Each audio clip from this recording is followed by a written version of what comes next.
Merci Anthony. Oui, papa, on aimerait te remercier pour ta présence, pour la joie aussi qui règne dans ce lieu ce matin. C'est vrai que c'est tellement bon de se retrouver en famille, en tant qu'Église, en tant que fils et filles, en tant qu'enfants de Dieu, parce qu'on a été réconciliés avec toi, on a été adoptés dans ta famille. C'est toi qui nous as aimés le premier, c'est toi qui nous as choisis. Tu es venu nous chercher dans le bourbier dans lequel on était. Tu es venu nous chercher dans nos péchés. Tu es venu nous chercher dans notre misère. Tu es venu nous chercher dans notre éloignement de toi, Père. Et tu nous as sauvés, tu nous as guéris, tu nous as délivrés, tu nous as restaurés. Tu nous as réconciliés avec toi, Papa, pour qu'on puisse être en relation avec toi, pour qu'on puisse avoir un cœur à cœur avec toi, un face à face avec toi. Et on aimerait élever ton nom ce matin, parce que ton nom est au-dessus de tout autre nom, parce que c'est le seul nom qui nous a été donné, par lequel nous puissions être sauvés, guéris, délivrés. Oh Seigneur, quelle joie d'être là ce matin, Papa. Nos mots sont insuffisants. Notre louange est insuffisante, Seigneur, pour te faire part de notre reconnaissance. Et ce matin, en tant qu'Église, on aimerait te dire merci. Merci pour ta grâce.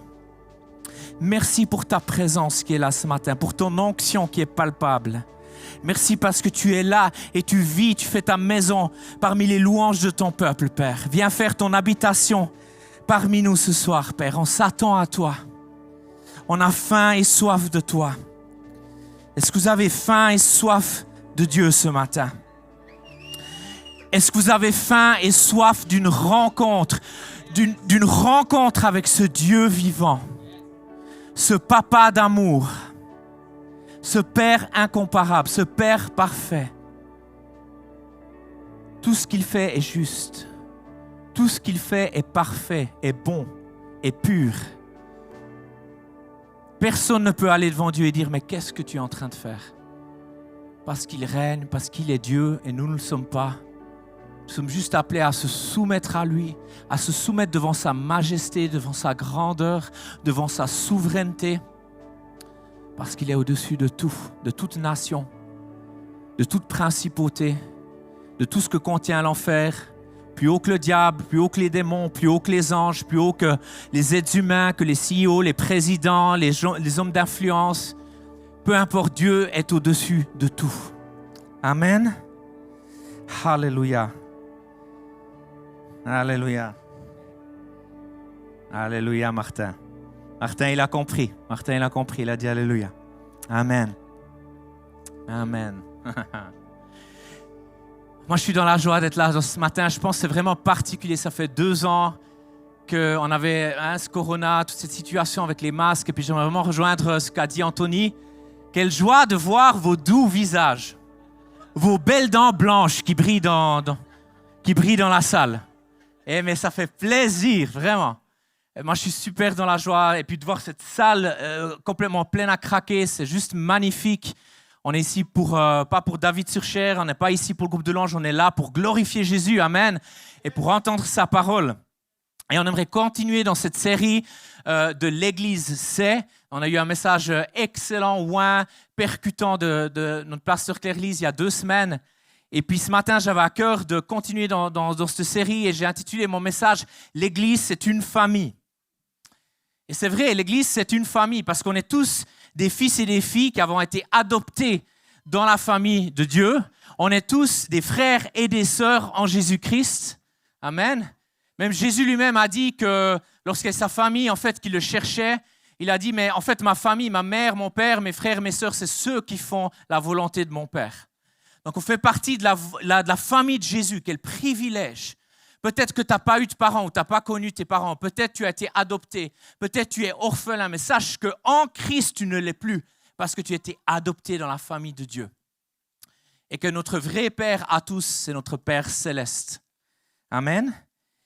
Mais la famille, c'est un thème intéressant, je trouve. Et en fait, si je vous demande ce matin, c'est quoi pour toi la famille? On va avoir autant de réponses différentes que d'êtres humains, que de personnes qui sont ici réunies, parce qu'on a chacun une autre expérience de qu'est-ce que ça représente la famille. Pour certains d'entre nous, la famille, c'est quelque chose de magnifique, c'est beau, vous avez plein de bons souvenirs, vos parents qui étaient fous amoureux, toute votre vie, vous étiez à la maison en tant qu'enfant, vous avez peut-être vécu avec des frères et des sœurs, et puis c'était juste magnifique. Et pour d'autres, si je vous dis famille, ça représente peut-être de la douleur, des déceptions. C'est une notion qui est biaisée, qui ramène beaucoup de souvenirs difficiles. Et en fait, l'Église, on est aussi appelé à être une famille. Et si je prends mon cas, mon histoire familiale, je ne veux pas vous faire tout un résumé ce matin, mais mon histoire familiale était aussi assez compliquée, assez difficile. Avec le divorce de mes parents, quand j'étais adolescent, ma maman qui était dépressive et violente, qui m'a battu toute mon enfance, mon père qui était un bon père, mais qui bossait beaucoup, que je n'ai pas beaucoup vu. Et j'ai eu la chance de grandir avec 3 frères. Et puis, c'est vrai qu'on se fightait pas mal, on se battait pas mal quand on était jeune. Ma mère, elle a beaucoup transpiré. Mais en fait, quand je repense à tout ça, il y a aussi des bons souvenirs. Il y a aussi des belles choses qui se sont passées. Puis malgré tout, mes parents ont essayé de faire du mieux qu'ils pouvaient. Mais c'est vrai que c'était difficile parce que ma famille a été déchirée. Quand j'étais adolescent, quand mes parents se sont séparés, mes parents ont décidé, David, toi et ton petit frère, vous allez vivre avec maman. Et puis mes 2 grands frères, ils restaient dans la maison familiale avec mon papa. Et du coup, c'est cette famille qui, du jour au lendemain, est divisée, déchirée. Et c'est vrai que pour moi, quand je regarde en arrière, la famille, ce n'est pas très joli ou ce n'est pas que fait de bons souvenirs. C'est plutôt des souvenirs challengeants, défiants et qui m'ont vraiment aussi blessé, si je veux être honnête ce matin. Et Dieu a dû faire tout un travail dans mon cœur au fil des années, depuis que j'ai commencé à marcher avec lui à l'âge de 15 ans, pour guérir mon cœur par rapport à la notion de la famille. Et aussi guérir mon cœur par rapport à la notion de mariage, parce qu'en fait, dans toutes mes années d'adolescence et début d'adulte, j'avais peur du mariage, je n'avais pas envie de me marier. Je me suis dit que si c'est marié pour finir comme mes parents, et puis avec des enfants, et puis voir la douleur, en fait, les blessures que ça peut créer, je me suis dit, je n'en ai pas envie.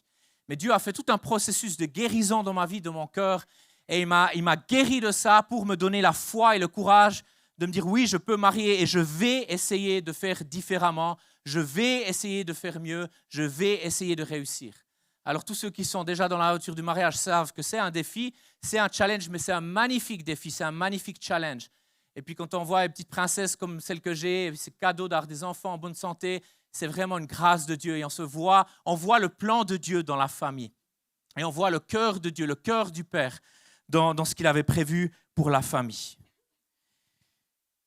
Donc voilà, vous savez, comme j'ai dit, la famille, c'est quelque chose de magnifique, mais c'est aussi quelque chose de fragile dont il faut prendre extrêmement soin. La famille, c'est fait de relations avec des gens qu'on aime, mais c'est souvent là aussi où on va être déçu, blessé ou peut-être incompris. C'est fait de moments de joie, mais c'est aussi fait de peine. La famille, c'est un endroit où on se frotte les uns aux autres. C'est un endroit où on doit apprendre à demander pardon et à pardonner. C'est un endroit où on doit apprendre l'humilité. C'est aussi un endroit où on doit apprendre quand parler et quand se taire. Et quand on parle, savoir comment le dire. Comment dire les choses. C'est un endroit où on doit apprendre à ne pas rester offensé si on nous a dit ou fait quelque chose qui nous a causé du tort.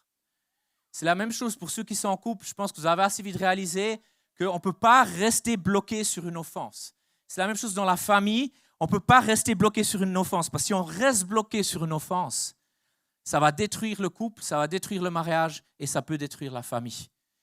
Et j'ai envie de parler de la famille et de l'image de la famille naturelle avec la famille spirituelle qui est l'Église, qui est la famille de Dieu. La Bible dit que nous sommes le corps, que Jésus est la tête, qu'il est le chef de l'Église, mais que nous sommes son corps. C'est-à-dire que nous le représentons ici sur la terre. Amen. Et je vais parler de certaines similitudes, mais ce matin, j'avais vraiment à cœur de parler et de mettre l'emphase sur l'aspect de l'offense. Et je vais vous expliquer pourquoi. En décembre cette année, ça va faire 23 ans que je marche avec Dieu. Et dans ces 23 années de marche avec Dieu, j'ai vu trop de chrétiens, j'ai vu trop de fils et de filles qui ont été offensés. Et des fois, c'était complètement justifié. Je ne suis pas en train de dire que ce n'était pas justifié. Parce qu'on vit tous des difficultés, on vit tous des trahisons, on vit tous des choses où on a mal, où on nous a blessés, on nous a profondément déçus, on nous a trahis.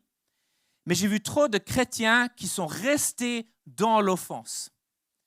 au lieu de traiter l'offense et de pardonner et de libérer l'offenseur. Moi, personnellement, je crois que le piège de l'offense, c'est un des pièges que le diable utilise le plus pour éloigner des chrétiens de l'Église, mais aussi des plans que Dieu a pour eux. C'est un des pièges principaux dans lequel on peut risquer de tomber et l'ennemi, il raffole d'utiliser l'offense. C'est une de ses stratégies principales. Et personnellement, j'ai pu voir que ceux qui restent dans l'offense sont devenus souvent aigris ou ont soit perdu leur feu, leur passion pour Jésus, leur premier amour pour Dieu. Et au jour d'aujourd'hui, il y en a même beaucoup qui ne marchent plus avec Dieu. Et j'ai envie qu'on soit sincère ce matin. J'ai envie qu'on mette les yeux en face des trous, si j'ose dire, qu'on soit réaliste, qu'on soit authentique et puis qu'on puisse vraiment aussi mettre notre cœur devant Dieu ce matin et aussi se positionner devant Dieu et dire où en est mon cœur par rapport à l'offense. Moi, je crois que l'offense, c'est comme un venin, que si on ne le traite pas rapidement pour l'extraire, ce venin atteint le cœur et l'infecte et conduit finalement à une mort spirituelle certaine.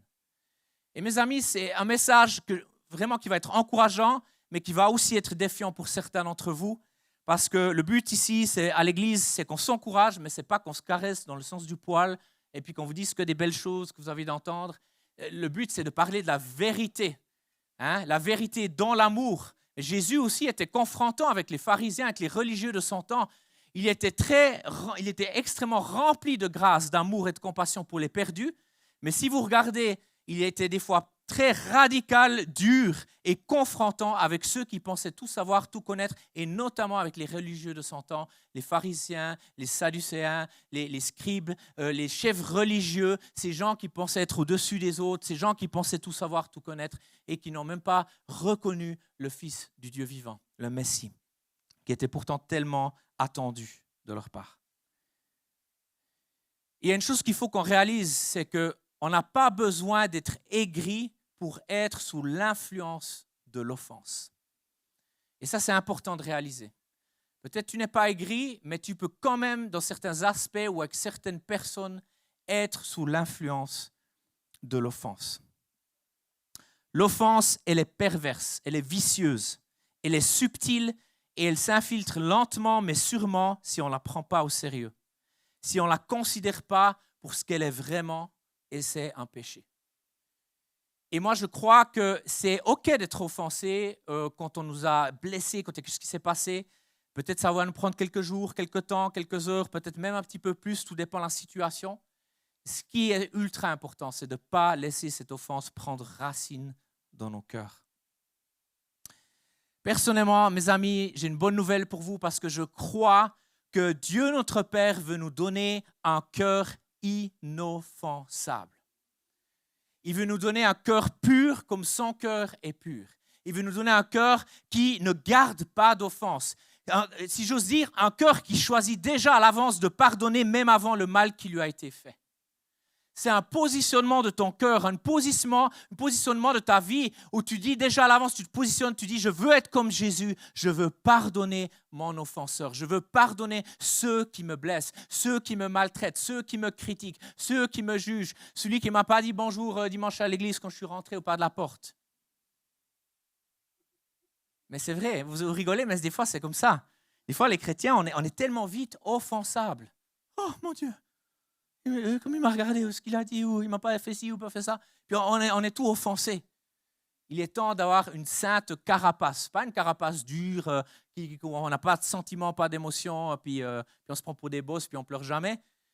Mais en fait, une carapace qui nous protège, mes amis, parce que la vie, on va en prendre des coups. Jésus, il a dit que le vrai disciple, c'est celui qui porte ma croix, qui est prêt à souffrir pour moi, prêt à abandonner, à donner sa vie pour moi. C'est un appel radical. Jésus ne nous a pas promis oh, « Ok, tu vas être millionnaire, et puis ça va être chill, tu vas prendre ta retraite à 25 ans, et puis tout le monde va te kiffer, il va t'aimer, tu auras des encouragements constamment, les gens vont t'envoyer des SMS tous les jours pour te dire « Oh, combien t'es beau, combien t'es merveilleux. » Non, Jésus nous a promis une vie où on allait souffrir, où on allait défier, où notre foi allait être mise au feu de l'épreuve. Elle allait être testée. Mais observé au travers de ces années que ceux qui choisissent de ne pas rester dans l'offense sont fortifiés et vont de l'avant dans leur vie et dans l'appel que Dieu a placé sur leur vie. Personnellement, je crois que Dieu a placé ce message sur mon cœur. Le Saint-Esprit a donné ce message, mais c'est pour chacun d'entre nous. C'est pour moi, c'est pour vous, pour qu'on ne tombe pas dans ce piège de l'ennemi et qu'on puisse se préparer. Et je pense que très certainement, chacun d'entre nous en a déjà été offensé à un moment donné dans notre vie. Et si ce n'est pas le cas, je vais te donner une super garantie, c'est que ça va arriver. Prépare-toi parce que ça va arriver. Si ce n'est jamais arrivé, prépare-toi, ça t'arrivera. OK ? Offensé par un membre de ta famille, par un collègue de travail, ton chef, ton supérieur au boulot, ton époux, ton épouse, ton copain, ta copine, quelqu'un de ton église, un frère ou une sœur dans la foi, peut-être même ton leader, peut-être même ton pasteur, peut-être même quelqu'un dans cette église ici t'a offensé. Peu importe qui t'a offensé, c'est ce que tu feras avec ton offense qui va déterminer la suite de ta vie. C'est pour ça que c'est important de le prendre au sérieux. On va se plonger dans la parole de Dieu. On va voir qu'est-ce que Dieu dit, qu'est-ce que la parole de Dieu dit, pas David Surcher dit, mais la parole de Dieu dit concernant l'offense. Et on va commencer par lire la prière la plus connue de la Bible que Jésus a enseignée à ses disciples, et puis on va un peu la décortiquer parce qu'elle est très intéressante. Matthieu 6, 9 à 15. « Voici donc comment vous devez prier, dit Jésus. Notre Père céleste, que la sainteté de ton nom soit respectée, que ton règne vienne, que ta volonté soit faite sur la terre comme au ciel. Donne-nous aujourd'hui notre pain quotidien. » Et écoutez bien verset 12. « Pardonne-nous nos offenses, comme nous aussi nous pardonnons à ceux qui nous ont offensés. » La prière la plus connue de la Bible. Père, pardonne-nous nos offenses, ou tout dépend, les traductions, offense c'est souvent traduit par faute. Pardonne-nous nos fautes, comme nous pardonnons aussi à ceux qui nous ont offensés, à ceux qui ont fauté contre nous. Ne nous expose pas à la tentation, mais délivre-nous du mal, car c'est à toi qu'appartiennent dans tous les siècles le règne, la puissance et la gloire. Amen. Et souvent, on lit cette prière, elle est magnifique, elle est belle, on la connaît tous, on pourrait la dire par cœur, presque de manière religieuse. Mais ce qu'on oublie souvent, c'est les versets 14 et 15. Cela, ça se corse déjà un petit peu plus, et j'aimerais qu'on les lise ensemble. « Si vous pardonnez aux hommes leurs fautes ou leurs offenses, votre Père céleste vous pardonnera aussi. Mais si vous ne pardonnez pas aux hommes, votre Père ne vous pardonnera pas non plus vos fautes ou vos offenses. » Si ça, ce n'est pas violent, je ne sais pas comment le décrire. Et Jésus ne s'adressait pas juste à des gens qui n'étaient pas convertis, pas croyants. Jésus s'adressait aux gens comme vous et moi, des gens qui étaient dans la foi. Et il fait cette promesse. Il dit, si vous ne pardonnez pas les offenses de ceux qui vous ont offensés, mon Père dans le ciel ne peut pas vous pardonner, ne vous pardonnera pas vos offenses à vous. Waouh! Alors moi, quand je médite ce verset, ça me met une claque. Et tout de suite, je me dis, je n'ai pas intérêt à garder de l'offense dans mon cœur. Parce que si je garde de l'offense dans mon cœur, c'est à dire que tous mes péchés, toutes mes fautes, toutes mes pensées impures, toutes les choses malsaines que je peux dire, les paroles mauvaises que je peux prononcer, c'est comme un sac à dos et ça s'accumule, ça s'accumule, ça s'accumule. Je peux me repentir tout ce que je veux. Je peux me repentir 1000 fois par jour. Dieu est incapable de me pardonner. Pourquoi ? Parce que moi-même, je ne libère pas le pardon et je ne pardonne pas mes offenseurs. Et c'est le Nouveau Testament, hein. On ne parle pas de l'Ancien Testament, on parle de la Nouvelle Alliance, le Nouveau Testament. Jésus a vraiment enseigné la parole de manière très, très claire. Et il y a déjà pas mal d'années, j'ai fait cette prière, je continue à la prier régulièrement. Je dis, Père, ne me permets pas de rester offensé. Aide-moi à être comme toi, à pardonner tout de suite, rapidement, à ne pas garder d'offense. S'il y a quelqu'un qui dit quelque chose de méchant contre moi, ça rentre dans une oreille, ça sort de l'autre. Ne laisse pas ces paroles s'infiltrer en moi, m'affecter dans mon identité, dans la manière dont je me vois, dont je pense de moi. Mais Seigneur, aide-moi à tirer mon identité de toi et à toujours pardonner ceux qui m'offensent. Mes amis, on doit être des pardonneurs professionnels, si j'ose dire. Ça doit être notre métier principal. Et mes amis, c'est la base de la base de la base de la foi chrétienne. Jésus qui nous a pardonné, qui a pris notre péché, afin que nous, on puisse faire de même et on puisse pardonner et libérer nos offenseurs. Alléluia. Je vous ai expliqué ce que j'ai vécu avec ma mère. Peut-être vous l'avez déjà entendu multiples fois. Je m'en excuse pour ceux que ça commençait un petit peu à attendre. Mais quand je me suis converti, moi, en fait, je haïssais ma mère. Je la détestais pour tout ce qu'elle m'a fait. Je vivais chez mon père dès que j'ai eu l'âge légal de choisir chez qui vivre. Je ne voulais plus voir ma mère. Je la traitais de tous les noms parce que ma mère, celle qui était censée me protéger, m'aimer, c'est celle qui m'a battu, qui m'a vraiment... c'était douloureux pour moi. Et quand je me suis converti, très, très rapidement, la première chose que le Saint-Esprit m'a dit, ce que Dieu m'a dit, David, je veux que tu ailles voir ta mère, tu prends rendez-vous avec elle et tu vas lui demander pardon pour tout le mal que toi, tu lui as fait. Mon orgueil, il en a pris un coup, je vous dis tout de suite. Ma fierté, mon orgueil en a pris un coup et Dieu a dû s'y prendre à 2 fois pour que j'obéisse puis que je me soumette. Et à un moment donné, j'ai pris mon courage à 2 mains et je l'ai fait. Et je pensais que Dieu il allait me dire, va vers ta mère et dis-lui que tu lui pardonnes pour tout le mal qu'elle t'a fait.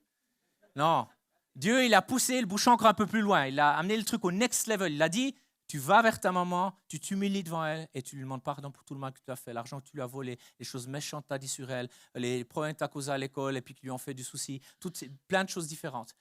Et j'ai vraiment dû m'humilier au plus bas. Je pense que s'il n'y avait pas de sol, je m'humilierais encore plus bas que le sol, devant ma mère. Et j'ai pris, donc je suis allé, j'ai dit, écoute maman, je me suis converti, Dieu m'a pardonné, il a changé ma vie. Et il m'a dit que je devais venir vers toi et je dois te demander pardon pour tout le mal que je t'ai fait. J'aimerais te demander pardon aujourd'hui. Ma mère a commencé à pleurer à chaudes larmes. Elle me dit, je te pardonne. Et puis elle me dit, je te demande aussi pardon pour tout ce que je t'ai fait. Et puis moi, je commence à pleurer dans tous mes états. Et puis j'avais 15 ans. Et puis on a pleuré les deux. Et j'ai dit, maman, je te pardonne.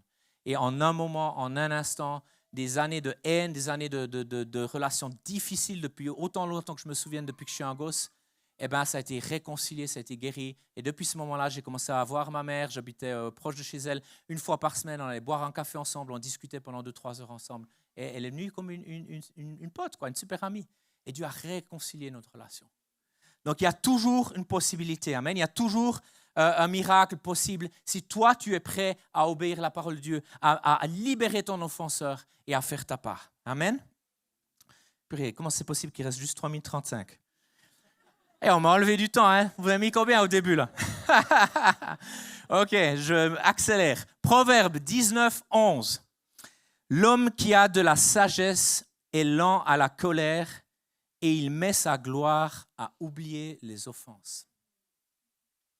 La même version du verset dans The Passion Translation, c'est une de mes versions préférées en anglais, que j'ai traduit ce verset pour vous en français parce que j'ai beaucoup aimé ce que le verset dit. Une personne compréhensive fait preuve de patience car la miséricorde signifie tenir sa langue.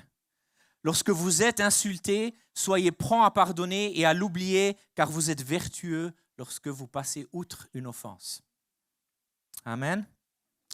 Mes amis, vous savez, je suis dans la vente depuis de nombreuses années, donc je vois beaucoup de clients, beaucoup de gens avec qui je discute, avec qui j'ai la possibilité d'avoir des discussions privilégiées, et aussi dans la vie de tous les jours. Et il y a une chose que j'ai remarquée, c'est que les gens du monde, et parfois malheureusement aussi les gens de l'Église, il y a vraiment un problème avec l'offense. Une fois qu'ils sont offensés avec la famille, avec des histoires d'héritage, de choses, ils sont bloqués, ils ne pardonnent pas, et puis en fait ça peut détruire des relations. Il y a des gens qui ne se parlent plus, qui ne se voient plus, des fois pendant des années. Et c'est profondément triste. Mais moi, je crois qu'en tant qu'Église, en tant que fils et filles de Dieu, on n'est pas appelé à être comme le monde. On n'est pas appelé à marcher dans les voies de ce monde. On est appelé à marcher différemment. On est appelé à tisser les lumières et à montrer l'exemple. Amen. Ça ne veut pas dire qu'on est parfait. Ça ne veut pas dire qu'on fait tout juste. Et ça ne veut surtout pas dire qu'on est mieux que les autres. Mais c'est qu'on doit refléter Jésus et en fait pratiquer les principes que Jésus nous a enseignés. Amen. Éphésiens 2, 1 à 9. Autrefois, vous étiez morts à cause de vos offenses, vos fautes et de vos péchés. Par ces actes, vous conformiez alors votre manière de vivre à celle de ce monde et vous suiviez le chef des puissances spirituelles mauvaises, cet esprit qui agit maintenant dans les hommes rebelles à Dieu. Nous aussi, nous faisions autrefois tous partie de ces hommes. nous vivions selon nos désirs d'hommes, livrés à eux-mêmes, et nous accomplissions tout ce que notre corps et notre esprit nous poussaient à faire. Aussi étions-nous par nature destinés à subir la colère de Dieu comme le reste des hommes.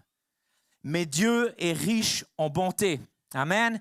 Aussi à cause du grand amour dont il nous a aimés. Et écoutez bien verset 5.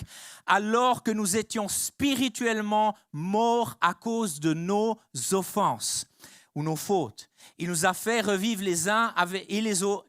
Il nous a fait revivre les uns et les autres avec le Christ. C'est par la grâce que vous êtes sauvés. Par notre union avec Jésus-Christ, Dieu nous a ressuscités ensemble et nous a fait siéger ensemble dans le monde céleste. Il l'a fait afin de démontrer pour tous les âges à venir l'extraordinaire richesse de sa grâce qu'il a manifestée en Jésus-Christ par sa bonté envers nous. Car c'est par la grâce que vous êtes sauvés, par le moyen de la foi. Cela ne vient pas de vous, c'est un don de Dieu. Ce n'est pas le fruit d'œuvres que vous auriez accompli. Personne n'a donc de raison de se vanter. Amen. Alors que nous étions spirituellement morts à cause de nos offenses. Vous vous souvenez que j'ai dit que si vous laissez le venin de l'offense envahir et s'enraciner dans votre cœur, vous allez être spirituellement mort. C'est la parole de Dieu elle-même qui affirme qu'avant qu'on choisisse Christ, avant qu'on vive pour Christ, avant qu'on donne sa vie pour Christ, qu'on reconnaisse Christ en tant que Fils de Dieu, on était spirituellement mort à cause de nos offenses, à cause de nos fautes. Mes amis, ne prenez pas ce risque. J'aimerais vraiment vous encourager ce matin. Moi, je dis toujours, le champion, c'est celui qui demande pardon en premier, qui s'humilie en premier, qui fait le premier pas. Peu importe si ça te semble injuste, peu importe si c'est l'autre qui a commencé. Fais le premier pas. Sois comme Jésus, qui sur la croix, au moment de mourir, alors qu'il était pur, qu'il était juste, qu'il n'avait rien fait de mal, qu'a dit « Père, pardonne-leur » parce qu'ils ne savent pas ce qu'ils font. C'est cet amour extrême qui va jusqu'au bout et qui pardonne même quand ça devient impardonnable. C'est réussir à pardonner l'impardonnable. Amen. La croix te pardonne tes offenses afin que toi, à ton tour, tu puisses pardonner ceux qui t'ont offensé. Et je vais terminer avec quelque chose qui m'a challengé dans ma vie et qui nous challenge tous. Et on réalise que la croix, elle a offensé beaucoup de gens. Ça, il faut réaliser. Il n'y a pas tout le monde qui a dit « Ah ouais, super, Jésus, la croix, il est mort ». C'était la mort la plus honteuse, la plus douloureuse qui pouvait être faite. C'était les Romains qui avaient en fait créé ce type de mort. C'était une mort lente par suffocation. Et ils ont choisi de faire mourir Jésus comme ça. Jésus est mort d'une manière atroce. Et en fait, la croix a offensé énormément de gens. Pourquoi ? Et je vais te dire aujourd'hui, parce que la croix, elle confronte notre péché. Elle confronte notre neutralité. On ne peut plus être des bons petits Suisses neutres devant la croix. Parce que la croix, elle confronte ta neutralité. Tu dois prendre une décision. Tu ne peux pas rester juste là devant la croix et puis rester neutre. Ah, moi, non. Ouais, j'aime, je trouve cool, mais bon, je ne me décide pas trop. Non. Tu dois te positionner, prendre un choix, choisir de croire ou non.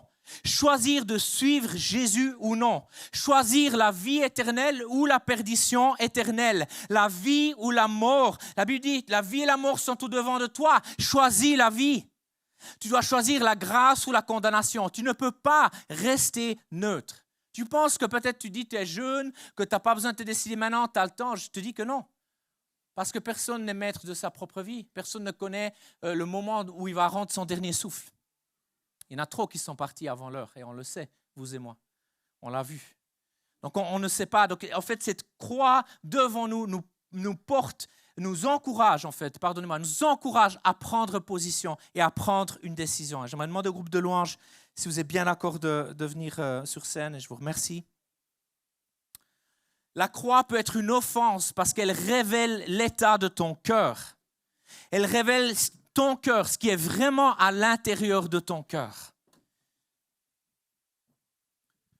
Mes amis, la base de notre foi, comme j'ai dit avant, c'est d'être réconciliés avec le Père, afin que nous puissions pardonner tous ceux qui nous ont fait du tort, tous ceux qui nous ont offensés, tous ceux qui nous ont humiliés. Et c'est d'être plus que ça, c'est de devenir nous-mêmes des agents de la réconciliation. Parce qu'on a reçu le ministère de la réconciliation. Vous et moi, en tant que fils et filles. Ce n'est pas seulement pardonner ceux qui nous ont fait du tort ou du mal, mais c'est de devenir des agents qui, partout où nous allons, on amène la réconciliation. On amène l'amour du Père. On reflète le cœur de Papa. 2 Corinthiens 5, 17 à 21. Si quelqu'un est en Christ, il est une nouvelle créature. Les choses anciennes sont passées. Voici, toutes choses sont devenues nouvelles. Et tout cela vient de Dieu, qui nous a réconciliés avec lui par Christ et qui nous a donné le ministère de la réconciliation. Écoutez bien verset 19. Car Dieu était en Christ, réconciliant le monde avec lui-même, en n'imputant point aux hommes leur offense. Et il a mis en nous la parole de la réconciliation. Nous faisons donc les fonctions d'ambassadeurs pour Christ. Comme si Dieu exhortait par nous, nous vous en supplions au nom de Christ, soyez réconciliés avec Dieu. Celui qui n'a point connu le péché, il l'a fait devenir péché pour nous, afin que nous devenions en lui justice de Dieu. Alléluia. Est-ce qu'on peut juste fermer nos yeux ce matin? Est-ce qu'on peut se mettre le focus sur Dieu? J'aimerais qu'on puisse venir devant le trône de grâce de Dieu ce matin, avec humilité, avec une sainte crainte, pas une crainte malsaine, une crainte qui nous attire à lui, pas une crainte qui nous pousse, qui nous éloigne de lui. Ce trône, c'est un trône de grâce. Il appelait le trône de grâce. Et sur ce trône de grâce est assis le Père. À sa droite est assis Jésus et il siège aussi sur un trône. Et ce matin, je peux juste pas m'empêcher. Je peux juste pas continuer ce temps de ministère, ce temps de prédication, sans faire un appel ce matin pour ceux qui n'auraient jamais fait le pas de suivre Jésus, sans faire un appel pour demander à chaque personne, peut-être vous allez nous regarder en ligne, plus tard vous verrez ce message, peu importe qui vous êtes, peu importe où vous êtes, peu importe ta couleur de peau, peu importe si tu es une femme ou un homme, peu importe ton statut social, peu importe tes origines, sache qu'il y a ce Père d'amour qui t'aime, ce Père qui a envie de te réconcilier avec lui, ce Père qui a envie de t'adopter dans sa famille pour que tu deviennes son fils, que tu deviennes sa fille. Et il a payé le prix, il a donné ce qui lui est le plus cher. Et c'est son Fils unique, Jésus-Christ, qui a pris ta place, qui a pris ma place sur cette croix à Golgotha, sur le mont des crânes, comme c'est appelé. Il a pris ta place, ma place. Il a pris les choses laides de ta vie, tes péchés, les choses les plus horribles de ta vie, mes péchés, les choses les plus horribles de ma vie, mes offenses, tes offenses. Il les a prises à la croix, il les a clouées et il a mis mort à toutes ces choses. À toutes les malédictions, les critiques, les jugements, les choses qui auraient pu être prononcées sur toi et contre toi. Il a pris l'acte d'accusation que le diable avait déjà préparé d'avance pour toi et il l'a annulé, cet acte d'accusation.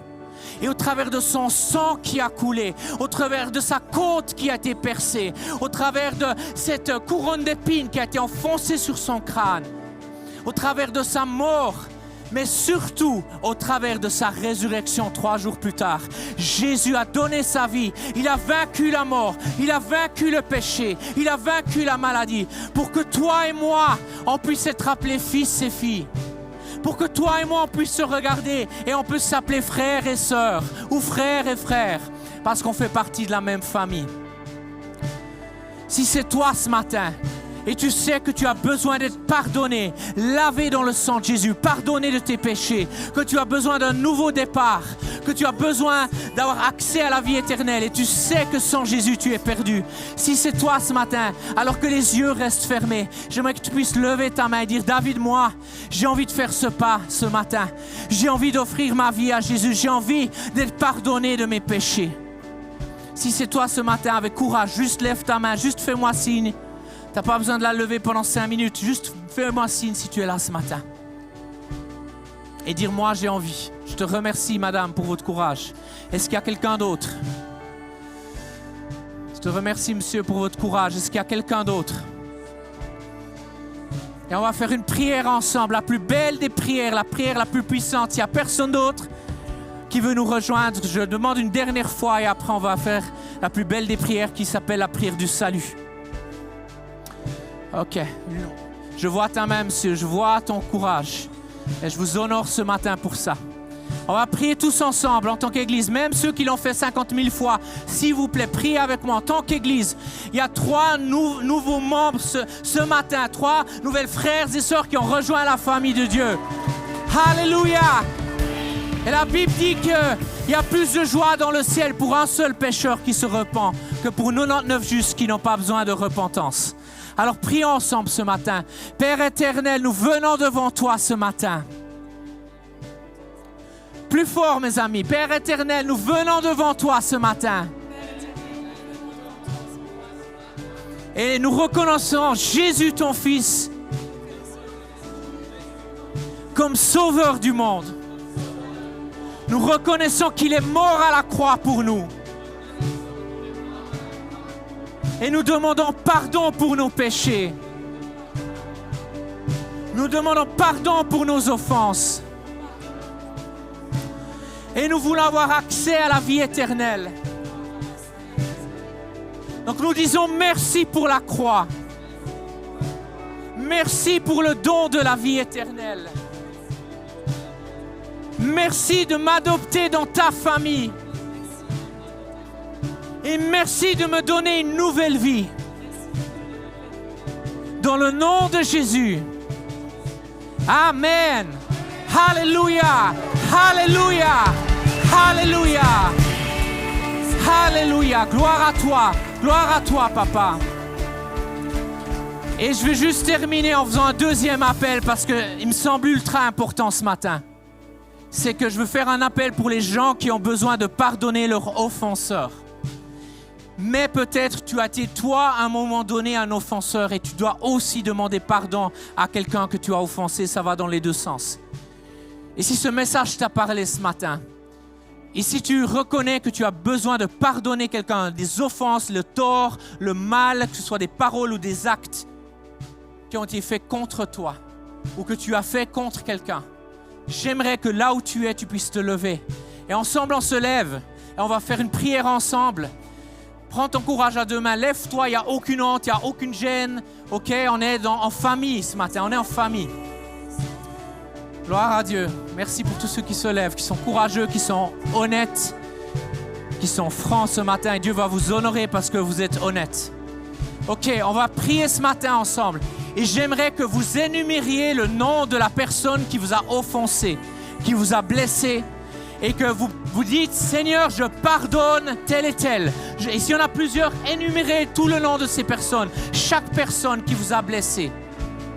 Mais prenez un engagement devant Dieu aussi ce matin d'aller vers une personne que vous avez offensée, fait du mal et de lui demander pardon. Si elle en est consciente, ça ne sert à rien d'aller, ouais, j'ai eu une mauvaise pensée contre toi l'autre jour, là, la personne, elle ne sait pas. Ok? On va prier ensemble. Et j'aimerais qu'on puisse chacun énumérer à haute voix. C'est important de le faire à haute voix, vous n'êtes pas obligé de le crier, mais faites-le à haute voix parce que c'est important que le monde spirituel l'entende aussi. Que le ciel l'entende, mais que l'enfer l'entende aussi.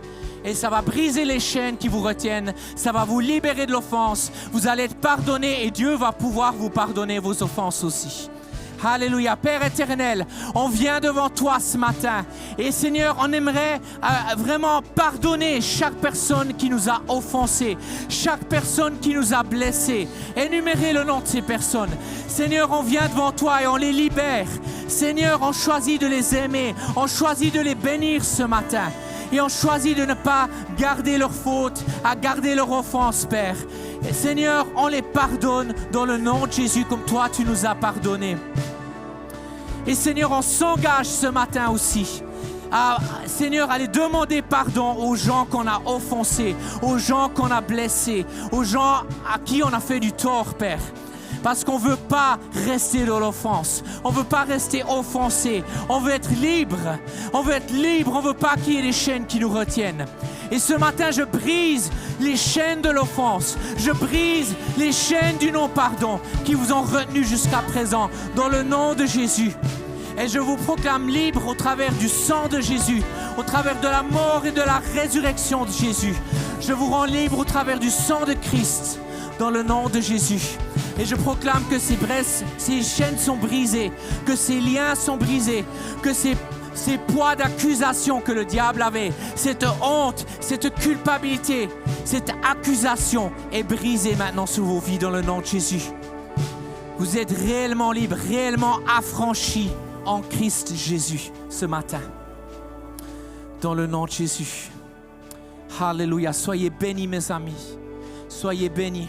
Et alors qu'on va continuer cette célébration, moi je vais gentiment m'arrêter, mais sachez que les pasteurs de cette église, les leaders de cette église, on est là pour vous. Si vous avez aussi besoin de confesser ce matin, de quelque part mettre à la lumière des choses ou de confesser des choses, vous sentez que vous avez besoin de le dire, de le sortir devant quelqu'un, sachez qu'on est là pour prier pour vous et pour vous bénir et vous accompagner.